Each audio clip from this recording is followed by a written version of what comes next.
फरमाते हैं कि परमात्मा कहाँ रहता। Body is the temple of God. एक शरीर हरि मंदिर है जिससे सच्ची की जोत। हम भी इसमें बस रहे हैं, हम आत्मा हैं। हमारा जीवन आधार जिसके आधार पर हम इस जिस्म के साथ कायम है वो भी इसी को जिन्होंने अनरेवल किया, जो ब्रह्मंडे सोई पिंडे जो खोजे से पावे, उनके फाइंडिंग्स के जो कुछ उन्होंने पाया उसका जिक्र ग्रंथों पोथियों में मौजूद। सवाल हुआ परमात्मा कहाँ मिलता है? कहते तुम्हारे अंतर में है। ये गुफा है लंबी, गुफा अंदर से होती है अंधेरी, कि ये गुफा जो मनुष्य जामे की तुम जी रहे हो, ये गुफा है। इस गुफा में अखुट भंडार, एक ऐसा भंडार बस रहा है जो कभी न खत्म होने वाला। जिस्म तो खत्म हो जाता है ना, वो भंडार कभी खत्म नहीं हो सकता। वो क्या भंडार है? इस वसे हर अलख अपारा। इसमें वो हरी बस रहा है जिसको आप ढूंढना चाहते हो। समझे? वो कैसा है? कहते वो अलग है, इनों के घाट से ऊपर और फाइनाइट से अबव है। उसका अगर क्लू मिलेगा तो इसी जिस्म में मिलेगा। जिन्होंने इसको खोजा, जो कुछ फाइंडिंग्स में पाई वो ग्रंथों पोथियों की शक्ल इशारों की हालत में मौजूद है। तो सारे महापुरुष इस बात पर ताकीद करते रहे कि देखो भाई, ये ब्राह्मण के नमूने पर मैक्रोकाज़म इज इन दी माइक्रोकाज़म, आलम सगीर आलम कबीर का नमूना है। ये बड़ा वेद, बड़ा ग्रंथ, बड़ी बाइबल, बड़ा कुरान है, जिसने इसको खोल कर पढ़ा है, उसके वाक़या ग्रंथों पोथियों में दिए हैं, मगर उनको समझने के लिए किसी ऐसे पुरुष की जरूरत है जिसने इसको खोजा। आलिम लोग एक एक बात पे कई माने निकालेंगे लफ्ज के, मगर भाई आप देखते हो जब भी हम कोई बात करते हैं तो बात करते ही हमारे एक लफ्ज कहने से एक वक्त एक ही माने होते हैं, 2 4 5 नहीं। मैं कहता हूँ ये घड़ी है, घड़ी से मैंने घोड़े के नहीं। इसलिए महापुरुषों ने इन गुंजलदार मजमूनों को सिंप्लीफाई करके उस वक्त की परचल जबान में पेश किया, व्हाट इज व्हाट।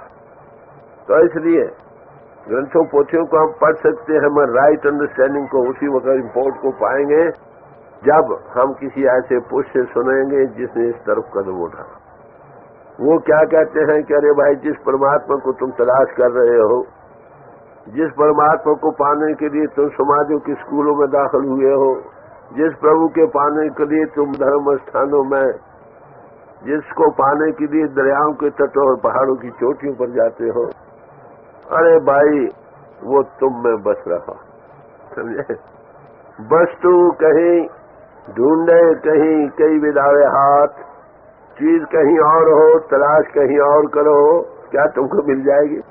ग्रंथों पोथियों में उसका जिक्र है तुम्हारी आत्मा की आत्मा।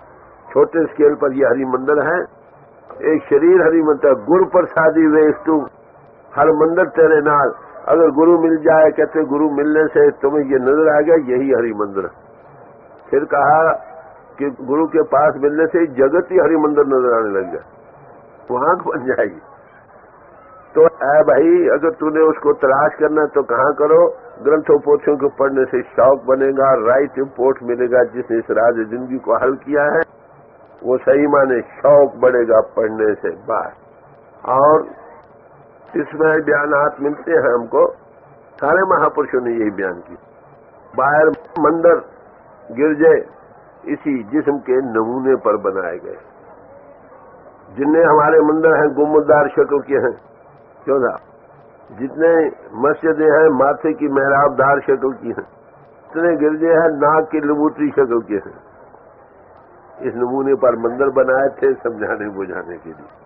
अब इस मंदिर में जाना, गुरु नानक साहब जब पर्शिया में गए हैं, वहाँ काजी रुकनुद्दीन ने सवाल किया कि वो जिसका तुम जिक्र करते हो वो कहाँ रहता? बड़ी खूबसूरती से बयान किया। कह रहे वो एक महल में रहता है जिसके 12 बुर्ज है, 1 2 3 6 और 6 12, जिसके 52 किंगरे हैं, 32 दान और 20 नाम। फिर कहते हैं खासे महल के ऊपर से छुट्टी आ रही, आवाज दे रहा है प्रभु, मैं दुनिया निभागी सो रही है। जिन जिन महापुरुषों ने बयान किया उन्होंने इसी का जिक्र किया। तो जो चीज जहां वही मिलेगी कि नहीं। सारी उम्र तुम ग्रंथों पोथियों को पढ़ते रहो, इसका ये नहीं पढ़ना कि पढ़ना नहीं चाहिए। राइट इम्पोर्ट समझने के लिए ऐसे पुरुषों के पास जाना होगा जिन्होंने इस राज जिंदगी को हल किया। राजा जनक को जब अष्टावक्र ने सवाल किया, क्यों राजन तुम्हें ज्ञान हो गया? कहते हाँ महाराज हो गया। हम भाई खुशकिस्मत हैं, उन ऋषियों मुनियों महात्माओं के नाम लेवा है जिन्होंने अनुभव को पाया है। तो मेरे अर्ज करने का मतलब क्या है कि किसी समाज में रहो जिनसे पाया, इसी हरिमंदिर का जिक्र किया है। बाहरों जंगलों में जाओ, वहां क्या करोगे? अंदर जाना हो। तो इसके नमूने बाहर बनाए थे, इसके नमूने पर इसमें दाखिल होना था। बाहर समझाया था कि वो परमात्मा तुम में है, उसकी क्या शक्ल सूरत है। कहते हैं ना परमात्मा अनाम और अशब्द है।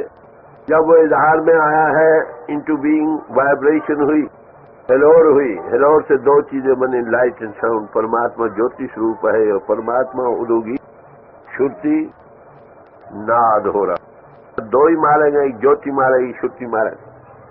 तो उसका नमूना बनाया था कि ऐसी ज्योति तुम में, ऐसी श्रुति तुम में हो रही है। बाहर जो धर्म स्थान बनाए थे, मंदिर बनाते हैं तो क्या करें, वहां ज्योत भी जगाते हैं, घंटा भी बजाते। गुरुद्वारों में जाओ, आज भी पुरातन जितने गुरुद्वारे थे वहां पर एक दीवा 24 घंटे जगता रहता था। आज भी थोड़ा सिंबल बाकी है। जब अखंड पाठ का भोग पड़ता है तो घड़ा जगा कर दीवा जगाते, ये घड़ा है भाई, यहाँ दीवा जग रहा हो। सिंबल बनाया था समझाने बुझाने। गिरजों में जाओ, 9 किलो घंटा बजाते हैं, उसमें ज्योत जगाते। असल में बात क्या थी कि ऐसी ज्योति तुम में जगमगा रही है, ऐसी धुनी अखंड कीर्तन कहो, उदो गीत कहो, श्रुति कहो, नाद कहो, प्रणव की धुनी कहो, तुम्हारे अंतर हो रही है। वो कब उसका कारण, जब आप इंद्रियों के घाट से ऊपर आओ। इससे तुम इंद्रियों के घाट का रूप बने बैठे हो, सेल्फ एनालिसिस का मजमून बन गया। सच बात यही। जब मैं नौकरी में था, मेरे नीचे एक सुपरिंटेंडेंट था ईसाई। मैंने उससे सवाल किया कि यहाँ का बिशप बड़ा एडवांस गिना जाता है, तुम मुझसे ये जाकर पूछो ये घंटा क्यों बजाया जाता। तो जवाब दिया, गौर से सुनिए, it is only to call man together. ये सिर्फ लोगों को इकट्ठा करने के लिए बुलाया जाता। भाई मान लेते हैं, अरे जो आप मंदिरों में जाते आप घंटा बजाते हैं। आलिम लोग बड़ी बुरी तरह से मुंह के बल गिरेंगे जो राज जिंदगी को जानते नहीं है। तो ऐसी प्रणव की ध्वनि घट घट में हो रही है। ये उसके आधार की सूट हैं जिनके दर्शन घट घट में होते हैं। पर वो तुम्हारे घट में, वो तुम्हारा जीवन आधार है। जब तुम्हारी मिनिएचर स्केल में उसको देखने लग जाते हो, वही आंख खुलकर फिर बाहर भी वही सुनाई देती है और वही दिखाई देती है। ये कब नजर आता है? गुरु प्रसादी वेग तू हर मंदिर तेरे नाव। गुरु कृपा से। आप तो कहते मलबूतर का थैला है। नहीं भाई, 84 लाख जिया जून की सरदार जूनी है, जिसको पाने के लिए देवी देवते भी तरस रहे। High strong creation, great is man. तो क्या कहते हैं, वस्तु कहीं ढूंढे कहीं कई विधावे हाथ, कहे कबीर तब पाइए जब भेजी दीजिए साथ। चीज कहीं और, वो तुम्हारी आत्मा की आत्मा है। बाहर सारी उम्र तलाश कर तो कभी मिल जाएगी। हिरन है, उसके कस्तूरी का नाफा उसके पेट में है। बाहर जंगलों में भागता है, हवा चलती है, जैसे खुशबू उधर भागता है, फिर हवा तरफ दूसरी तरफ भागता है उसके। ये आत्म रस कहो, नशा कहो, तुम्हारी आत्मा में है। फैलाव के कारण हम इससे दूर हो रहे हैं। क्या जिस्मानियत कितना हम रूप इंद्रियों के घाट का बन चुके हैं। बाहर जहां मिल बैठे वहां रस आने लगता। वो रस हमारा अपना आपका है, चीजों में रस नहीं। अरे तुम्हारा ये निजानंद या आनंद तुम्हारी आत्मा में है। जब किसी चीज से जुड़ बैठते हो वहां आनंद आने लगता। वो जब चीज हटती है या तुम हटा लिए जाते हो, उखड़ने पर दुखी हो जाते। इसे महापुरुष कहते हैं, किसी ऐसे से लव लगाओ जो जन्म मरण से रह ना हो, मरे न होगा शोक। इसलिए कहा कि हे प्रभु, जो कुछ हमको नजर आ रहा है उससे हमारी अटैचमेंट बन गई, वो बन गया। ये फना चीजें हैं, जो फना चीजों में रच गया, अरे अविनाशी से कैसे जुड़ सकते। गुरु नानक साहब फरमाते हैं, कूड़ का बयान करते हैं, फना चीजों का कूड़ राजा कूड़ प्रजा बयान करते, आखिर कहते कूड़ कूड़े नहीं लगा विसरिया करतार, किस नाल कीजिए दोस्ती सब जग चलेगा। तो ये चीज हमारे अंतर में है ना। सारी उम्र तुम बाहर मुखी साधन करते रहो, नेक कर्म जरूर है, नेक फल मिलेगा, मगर आत्म अनुभव एक और अगला कदम है जिसको आपने पाना। छोड़क नाम एक गृहस्थी थे, वो भारद्वाज ऋषि के पास गए, सवाल किया कि महाराज वो कौन सी चीज है जिसको पाकर किसी और चीज के पाने की जरूरत नहीं रहती। उन्होंने देखा ये गृहस्थी है। आजकल का गृहस्थी और जमाने की गृहस्थी में बड़ा भारी फर्क। उस जमाने में गृहस्थ आश्रम में कौन लोग आते थे जो 25 वर्ष का ब्रह्मचार्य धर्म करके वेदों शास्त्रों के ज्ञाता होकर फिर गृहस्थ आश्रम में आते थे। गृहस्थ आश्रम में आकर क्या करते थे, मर्यादा सहित अपने रस्म रिवाज करते हुए एक आध बाल बच्चा हो जाता था तो जंगलों की राह लेते थे। एक पर शादी करने का मतलब क्या है? शादी करने का मतलब यह है, विवाह लफ्ज़ माने है किसी को जीवन साथी को साथ लेना जो दुख में सुख में गरीबी में अमीरी में हर हालत में हमारी दुनिया की यात्रा में साथ दे, और दोनों प्रभु ने जोड़ा है और प्रभु ही तोड़े, और दोनों मिलकर प्रभु को पाए। एक फल बाल बच्चों का पैदा होना चाहिए, एक फल सारे फल। जंगलों में रहकर जो कुछ वेदों शास्त्र में पढ़ा था वो कौन सी चीज है जिसको पाकर किसी और चीज के पाने की जरूरत नहीं रहती है। जब उसका अनुभव हो जाता था फिर वो संन्यास आश्रम में जाते थे। सन्यासी का क्या काम है? एक जगह नहीं रहना, फिर कर जीवों को चिताना। अरे अनुभव को पाकर वो करते थे। आजकल तो प्रोफेशन बन गया, माफ करते लड़ कर मरते हैं। और जब एक ही कि हम पुजारी, लड़ाई किस बात की? ना समझी के झगड़े हैं, देखे का मत एक है। तो बात समझे? तो ऐसे अनुभवी पुरुष से मिलोगे वो तुमको बिठाकर अंतर में अनुभव कराएगा। तो उन्होंने कहा भाई, बड़ी खूबसूरती से जवाब दिया कि ऐ भाई कि 2 किस्म की विद्याएं हैं, एक अपरा विद्या एक परा विद्या, एक एग्जॉटिक साइड एक एसोटेरिक साइड, एक इल्म सफीना एक इल्म सीना। पहला तो वो मतलब जो टर्मिनोलॉजी मौजूद है हमारे अंतर। अपरा विद्या की फिर तारीफ की है, आपने डिक्शनरी वेबस्टर की पढ़ी होगी, वहां पर उसने एग्जॉटिक की तारीफ की जो पब्लिक को सूट कर सके, बाहरी रस्म रिवाजों को, जीवन को। तो एग्जॉटिक कहो या अपरा विद्या की तारीफ की पहली ग्रंथों पोथियों का पढ़ना, ये अपरा विद्या में शामिल है। हम पढ़ रहे हैं, पढ़ना काफी नहीं, ना पढ़ने से पढ़ना अच्छा है ये तो कह देंगे, शायद होश आ जाए, मगर पढ़कर उसको समझना है वो क्या कह रहे हैं। जरा पास गुरु स्पीकिंग थ्रू बुक्स, लोग कहते हैं गुरु की जरूरत है, मैं कहता हूँ जरूर है। किसकी? पास गुरु की भी और प्रेजेंट भी इस तरफ जाने वाले की। क्यों? कि उनके समझने के लिए भी उसी तरफ जाने वाले की जरूरत है। उसके नाम को साधु रख लो, भाई रख लो, प्रभु दोस्त रख लो। पास गुरु क्यों जरूरत है? उनके लिए कलाम लो, हमें दवाइयां कहाँ मिले, माफ करना। मौजूदा महात्मा अगर इसको अनुभव कर चुका है, हकीकत को पा चुका, वो किसी किताबों का मोहताज नहीं है, क्योंकि वो देख कर बयान करता है। पेश क्यों करता है कि फलाना महात्मा भी ये कहते हैं, फलाना भी कहते हैं। हिंदू भाई को वेदों शास्त्रों पेश कर दो बस ठीक है साहब, मुसलमान को कुरान शरीफ से पेश कर दो बस, और कोई दलील नहीं चाहिए। ईसाई को बाइबल से पेश कर लो तो वो कहते हैं बस ठीक है यही काफी। मैं जब वेस्ट में गया नहीं, वहाँ एक जगह शिकागो शहर में टाक देती हुई टाक खत्म हुई, एक बिशप था, बेड क्राई करने लग गया, चीखने पुकारते हुए पांव में आकर गिर गया होल ऑडियंस के सामने। ऐसी ऑडियंस की वहां से भी ज्यादा थी। मैंने भाई क्या हुआ? क्या कहता है? I been in charge of a presbyteries in church for 40 long years. मैं 40 वर्ष प्रेसिबिलिटी चर्च का चार्ज रहा। Today is the first thing I understand what the Bible says. ये कहना कि फलाना महात्मा नहीं जा, अरे भाई वो गए, उन्होंने इशारे दिए, अब उनके कलामों को सुनने के लिए भी कोई उस तरफ जाने के वाले की जरूरत है। तो मेरे अर्ज करने का मतलब क्या है कि समझने के लिए भी पहले ग्रंथों पोथियों को पढ़ो। पहला ये अपरा विद्या, ये माता की गोदी है, समझ कर गिर गिर कर सवार होता। दूसरे जितनी पूजा पाठ रस्म रिवाज ये वो दिए गए हैं, ये भाव भक्ति के बनाने के लिए। भाव भक्ति बनाओ, अंडरस्टैंड करने के लिए, अवेकनिंग के लिए, जागृति के लिए, महापुरुषों के कलाम समझने के लिए ग्रंथों पोथियों को पढ़ो।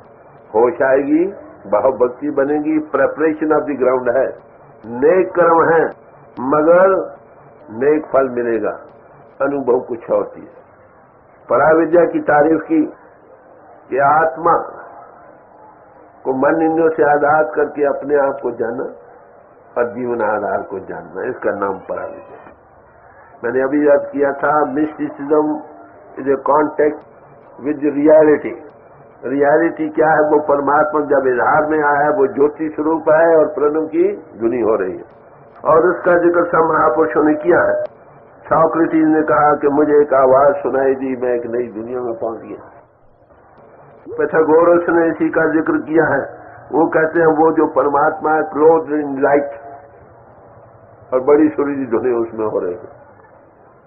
इसी तरह ज़ोरास्ट्र ने, मैं ये क्यों पेश कर रहा हूं? इसलिए कि बेसिक प्रिंसिपल जो है सबकी एक एसोटेरिक साइड, जो एग्जैक्ट्रिक है अपनी उससे फायदा उठाओ। भगवान कृष्ण ने गीता में फरमाया कि दो किस्म के पंथ है, एक पितृयान पंथ है, एक देवयान पंथ है। पितृयान पंथ तो कर्म कांड का है, जो कर्म कांड में रू रहती है वो आती जाती रहेगी, कभी स्वर्ग कभी नरक। अच्छे कर्म करो नेक फल, बुरे करो बराबर। नेक कर्म और बद कर्म दोनों ही जीव को बांधने के लिए एक जैसे हैं, जैसे सोने की बेड़ी और लोहे की बेड़ी। और जो आत्मा देवयान पंथ में जाती है, देवयान कहते देव मार्ग, ज्योति मार्ग में, वो रूह वापस नहीं आती। आप देखेंगे सनातनी भाइयों में जब अंत समाता है तो क्या है, जल्दी करो दीवा बरसाओ, जीते जी दीवा बरसा जाना चाहते, नहीं तो बेगता मर जाएगी। कबीर साहब ने कहा, सुन महल में दिए न जगा ले, अंधेरा नहीं तो ज्योति का विकास कर लो। कौन सी काया अति सुंदर है, काया कामण अत सवाले हो फिर वसे जिस नाले। वो काया अति सुंदर है जिसके अंदर वो प्रभु जगमगा रहा हो, जिसकी आत्मा उसका नशा ले रही, इंटॉक्सिकेटेड, गॉड इंटॉक्सिकेटेड, उसकी आंखों से रेडिएशन होती है। इसलिए महापुरुष भाई नंदलाल ने कहा, यक नगाए जहां फदायश बस बद्ध कार्यमा, उसकी एक निगाह हमारे लिए काफी। जीवन लाइफ इंपल्स लाइफ से आएगी, याद रखो। हर एक चीज की अपनी अपनी वैल्यू है। अपरा विद्या से फायदा उठाओ, अपनी अपनी समाज की अपनी अपनी अपरा विद्या है। अगर किसी आमिल पुरुष से सुनोगे बात वही कहे, तो इसको कौन जान सकता है? किसी भेदी को साथ ले लो, अगर वो मिल जाए तो क्या होगा? भेदी लिया साथ का दीनी वस्तु लखाए, कोट जन्म का पंथ था पल में पहुंचा। अगर राजदार को वो बिठाकर थोड़ी तवज्जो देगा, रूह ऊपर आएगी, देखने वाले बन जाओ। किसी महापुरुष की बढ़ाई इसी बात में है कि तुम्हारी वो आंख बना सकती, जिससे उसकी ज्योति का विकास हो सकता है। खालसा किसको कहते हैं?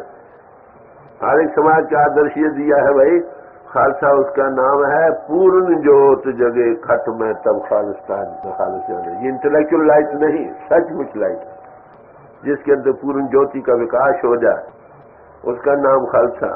दसों गुरु साहब ने क्या फरमाया? जागत ज्योत जपे निस्बत। जागती ज्योत की हम सब पुजारी, हिंदुओं के घाट से ऊपर चलो।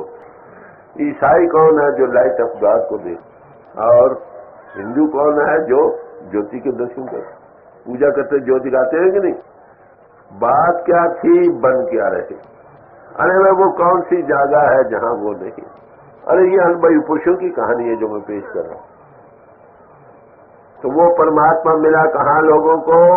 मिनिएचर स्केल पर, जिसको ये हरि मंदिर है। कब मिला? जब जिस्मानियत से ऊपर आओ। तो जब ऐसे राजदार को साथ ले बिठाएगा, थोड़े वक्त में अनुभव करने लग जाए। सारी उम्र किताबें पढ़ते साथ हल नहीं होता। जब मुझे तलाश थी, माफ करना, सारी रातें जाकर कोई ग्रंथ पोथी पढ़ते पढ़ते खत्म करके सोना, दिन भी चढ़ जाना, आखिर आंसू बहने, अफसोस आज भी दिन न आएगा। ग्रंथों पोथियों में बातों का जिक्र है। कैसे मिलता है? ये एक प्रैक्टिकल सेल्फ एनालिसिस का सवाल है। जब महापुरुष हुजूर से मिले, बिठाया, रात खुल गया। भाई बात तो थी, ढूंढते कहां से मिला कहां निकला। कहते गुप्ती वही है और इजहार भी उसी का। सारा प्रोजेक्शन ही है ना। ये जब सच्चे किया कोशिश, सच्चे का विश्वास। कौन सी ऐसी जगह जहां वो नहीं है? मतलब अंतर की आंख बनने से पहले अंतर, फिर बाहर भी वही नजर आने लगता। आंख के बनने का देखिए, हवा में हमें कुछ नहीं नजर आ रहा, क्या हवा में कुछ नहीं है जरूर, वो सूक्ष्म है। हमारी आंख स्थूल है, अगर हमारी आंख या तो इतनी सूक्ष्म हो जितनी हवा का लेवल है, या हवा में जो कुछ है इतना मैग्नीफाई हो जाए कि हमारे आंख के लेवल में आ जाए, फिर देख सके। ए वडूचा होए को टिशूचे को जाने सो, उस लेवल पर आने की बात है। अगर आप खुद भी इनके आले से देखोगे, उसका फायदा है कि एक चीज को 700 गुना मैग्नीफाई बड़ा करके दिखलाता, उससे तो कीड़े मकोड़े भरे हुए नजर आएंगे जो आप नहीं नजर आ रहे हैं अब भी। जब हमारी वो सूक्ष्म भी नजर आती है तो क्या कहते हैं, एक नूर से सब जग उठ गया, कौन भले कौन। जब आंख खुलती है तो कहते हैं हर एक में, भाई करैया एक सिख था, 10 गुरु सो कहने लगा शिकायत होने पर कि ये सबको पानी पिलाता है, मरने वालों को भी मारने वालों को भी बुलाया गया। क्यों भाई, ये क्या कहते हैं कि महाराज मुझे तो हर एक में तेरी ज्योति नजर आती है, मैं तुझे पानी पिला रहा हूँ। कहते थे ठीक तालीम को समझे। ये आदर्शिक जीवन है जिसको हमने पाना है समाजों में दाखिल होकर। किसी समाज में रहना, पैदा होना बरकत है। किसी समाज में रहकर इतने ऊंचे चढ़ जाओ कि मानुष की जा सब एक पहचान दो, फिर और इंटू जाओ सब आत्मा देदारी है। We are all brothers and sisters in God. तो राज जिंदगी जैसे हल के उसको साथ लोगे जल्दी हल हो जाएगा। तो कहते हैं वो क्या है, किसी वैसे हर अलग खपारा, वो आप ही गुप्त भी है और इजहार भी उसी का। हमें फिर नजर क्यों नहीं आता कि हमें आपा भाव देह का अध्यास है। जब तक हम उतने लेवल पर फिजिकल है, फिजिकल प्लेन की चीजें देख सकेंगे, जब इससे राय जो पर अभाव करेंगे फिर हम उसके देखने के काबिल हो जाएंगे। जब ये आपा भाव दिल से खुद ही मिट्टी चुका बढ़ावा ता तो ही क्या यार गर्द यारे तो क्यों बेमानी। जब तू अपने आप से दूर हो जाएगा वही रह जाएगा। दे इतिहास का है ना, जब आंख खुलती है तो वो देखता ही कॉन्शियस को वर्क डिवाइन प्लान का बनता है कि वही कर रहा, मैं नहीं कर रहा, तब हकीकत खुलती। दे इतिहास होने के कारण पर्दे दर पर्दे खुलेंगे, सामने नजर आएगा, फिर साफ कहेगा नानक हुक्मे जे बुझेता हो जाएगा। तो कहते ये चीज हमारे अंतर में हम क्यों नहीं, जैसे कि हम दे इतिहास में हैं। इसलिए ये कहा एक्सेप्ट ये भी born in you can not enter the kingdom of God. जब तक तुम नई दुनिया में पैदा नहीं होते तो प्रभु की वरायत में नहीं जाते। फिर ये कहा kingdom of God can not be had by observation. बाहरमुखी फैलाओ में उसको तुम पा नहीं सके, है तो उसी का रहा, बस को पाने के लिए आपको इंद्रियों के घाट से ऊपर आना पड़ेगा। जो जाते हैं उनकी सोच में शायद में चले जाओगे अपने आप। जो आगे मन इंद्रियों के घाट का रूप बना बैठा इंसान है, अपरा विद्या के साधन जिनका तलक इंद्रियों के घाट से अगर सारी उम्र भी करते रहो तो इंद्रियों के घाट से ऊपर नहीं जा सकते। हाँ, किसी अनबही पुरुष की संगत मिल जाए, वो थोड़ी तवज्जो देंगे, ख्याल ऊपर आ जाए। 5 बैठे, 10 बैठे, 20 बैठे, 500 बैठे, जो उसकी एक तवज्जो कर सकती है हमारी 1000 मेहनतें नहीं कर सकती। उस गति को हम भी पा सकते हैं। याद रखो, every saint has his past and every sinner future. जो वो बन गए, हम जैसे कभी थे, हम भी कभी वैसे बन सकते हैं अगर उतनी हदायत तो हमको मिल जाए। तो परमात्मा कहाँ मिलेगा, कहते तुम्हारे अंतर। हम कहाँ ढूंढ रहे हैं माफ कर, बाहरमुखी साधनों में या ग्रंथों में, पोथियों में, दरियाओं के तटों पर, पहाड़ों की चोटियों पर, धर्म स्थानों में, तीर्थ स्थानों। तीर्थ क्यों बने हैं, तो वहां कोई महापुरुष रहा। बस गुरु नानक साहब जहाँ पैदा हुए, क्या हुआ, ननकाना साहब बन गया तलवंडी का। रेठे के नीचे बैठे रेठा साहब बन गया। वली कनारी से बात की हुई तो पंजा साहब बन गया। 10 मुखा कई जगह बैठे, और जितनी जगह ऋषि मुनि महात्मा कोई न कोई वहां रहे, इसलिए तीर्थ स्थान बन गए। यीशु मसीह साहब जेरूसलम लाए, सारी ईसाई दुनिया का तीर्थ। हजरत मोहम्मद साहब मक्के मदीने रहे, सारी मुसलमान दुनिया का तीर्थ। और एक तीर्थ बने कह रहे वहां, और लाखों पैदा हुए और मर गए, मगर उन महापुरुषों के कारण वो तीर्थ स्थान बने। कबीर साहब ने कहा, झगड़ा एक नबेरो राम, हे प्रभु मेरे दिल में एक झगड़ा सा पड़ गया, आप फैसला करो। लंबा चौड़ा बयान करके आखिर कहते हैं, तीर्थ बढ़ो कि हर का दाव। क्या कहोगे भाई, कहना पड़ेगा हरि का दास बढ़ा। जहां जहां वो बैठे तीर्थ स्थान बन गए। हमारे दिल में सब तीर्थों के लिए इज्जत है, क्योंकि वो महापुरुष रहे। महापुरुष कहानी गए, माफ करना, गुरु नानक साहब ने 4 उदासियां की। तो मेरे अर्ज करने का मतलब, ग्रेट इज मैन, इंसान बहुत बड़ी हस्ती रखता है, हम इसको भूल गए। फिर कहते उससे क्या होगा? कहते हैं मैं कुर्बान हूं उस पर, मेरी जान तक भी कुर्बान है। किस पर? जिसने अमर कर देने वाली जो परमात्मा परिपूर्ण था उसके साथ मुझे जोड़ दिया। नाम किसको कहते? वो परमात्मा नाम है। दसम गुरु साहब ने कहा नमस्तं नामं, हमारी नमस्कार है उसको जिसका कोई नाम नहीं है। यही मौलाना रूम साहब ने कहा बना में हूँ क्यों नामे न दारा, बाहर नामे के खानी सरबराज, उसके नाम से जिसका कोई नाम नहीं। अरे उसका नाम क्या है? अरे भाई उसका नाम ही कुछ नहीं था, वो एब्सोल्यूट गॉड था। जब इनटू बीइंग या इजहार में आया है, कुन फीयुकुन कहा, हो बस हो गया। एको कवाओ तिस्ते हो लख दरियाओ, जब उसमें बाहर हो दुनिया के सारी सृष्टि इनटू बीइंग आई, मैं एक हूँ अनेक हो जाऊं। सारे महापुरुष यही कहते हैं। जो इजहार में आई ताकत उसको नाम कहते, संतों की इस्लाम उसको शब्द कहते हैं, और उससे ये नाम के धारे खंड ब्रह्मांड। तो नाम की तारीफ क्या है? संतों की इस्लाह में गॉड इनटू एक्सप्रेशन पावर, जो सबको आधार दे रही है, धार रही है, उसका नाम नाम। और उस नाम पावर के अनेकों नाम ऋषि मुनियों महात्माओं ने रखे, असंख्य नाम, उसके अनगिनत नाम है। बलिहार जाओ जेते तेरे नाम। दसों गुरु साहब ने मेरे ख्याल 1200-1400 नाम जाप साहब ने दिए, जो किसी वेद शास्त्र में नहीं मिलते।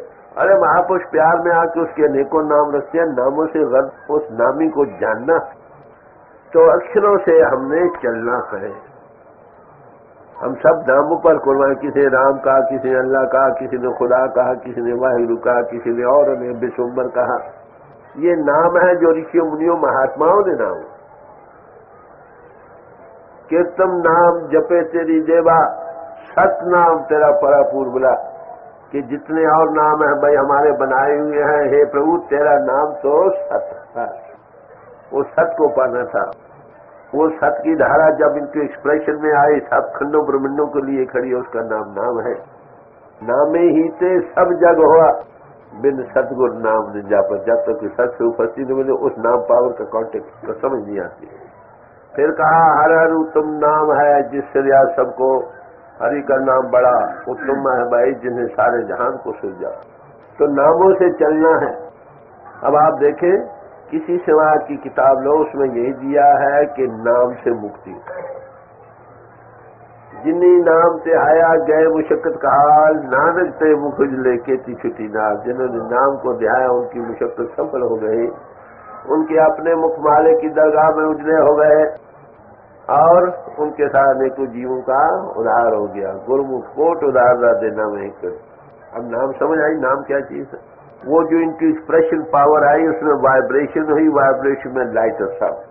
नाम जपत कोट सूरज जरा, करोड़ों सूर्यों का प्रकाश होता है लाइट नाम के जपने से। हमको क्या वो प्रकाश हो गया है? फिर तो ठीक, नहीं तो हम अब अभी तक अक्षर जो उसके बोध कराने के लिए बच्चे हैं उनका तो जाप कर रहे हैं, जिसके वो नाम उसके साथ नहीं लगे। यारी साहब एक महात्मा हुए, वो कहते हैं रसना राम कहत तैन थाकी, ऐ रसना तो राम राम करती थक गई। फिर कहते हैं पानी कहत कबू प्यास बुझत है, प्यास बुझत जब चाखो। अरे पानी का लफ्ज उच्चारण करने से कभी प्यास बुझती है? जल कहो, नीर कहो, आप कहो, वाटर कहो, जिस चीज के वो नाम है उसके पीने से प्यास बुझेगी। अरे वो परमात्मा इजहार में आई ताकत जो खंडों ब्रह्मंडों को धार रही है, उसके साथ लगने के लिए अक्षर से बोध कराई गई वो हस्ती है जो इस नामों से चलकर नामी के साथ लग जाए, उसकी कल्याण।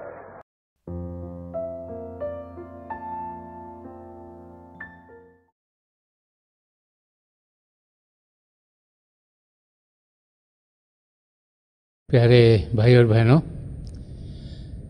हम लोग बहुत खुशकिस्मत हैं कि हम सबको परम संत कृपाल सिंह जी महाराज के वचन सुनने को मिले। संत कृपाल सिंह जी महाराज बार बार बार हम सबको यही समझाया करते थे कि हम एक बने, नेक बने, एक ही का रास्ता इख्तियार करें और नेकी की ज़िंदगी जिएं। आप सब थोड़ी देर के लिए अभ्यास के लिए बैठ जाएं और मेरी प्रभु के चरण कमलों में, और जो पिछली संची के महापुरुष हुए हैं, हजूर बाबा सावन सिंह जी महाराज, परम संत कृपाल सिंह जी महाराज और दयाल प्रसन्न दर्शन सिंह जी महाराज के चरण कमलों में यही प्रार्थना है कि जो जो हम सब के लिए बेहतर हुए महापुरुष हमारी ज़िंदगी में लाएं और हमें प्रभु की ज्योत के दर्शन करवाएं। थोड़ी देर में मैं आपको इस बैठक से उठाऊंगा और मेरी शुभकामनाएं आप सबके साथ हैं।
छोड़ दीजिए जी। मेरी आप सबके लिए यही प्रार्थना है कि आप सुखी रहें, आपके परिवार सुखी रहें और आपकी तरक्की प्रभु की ओर तेज़ी से बढ़ती चली जाए।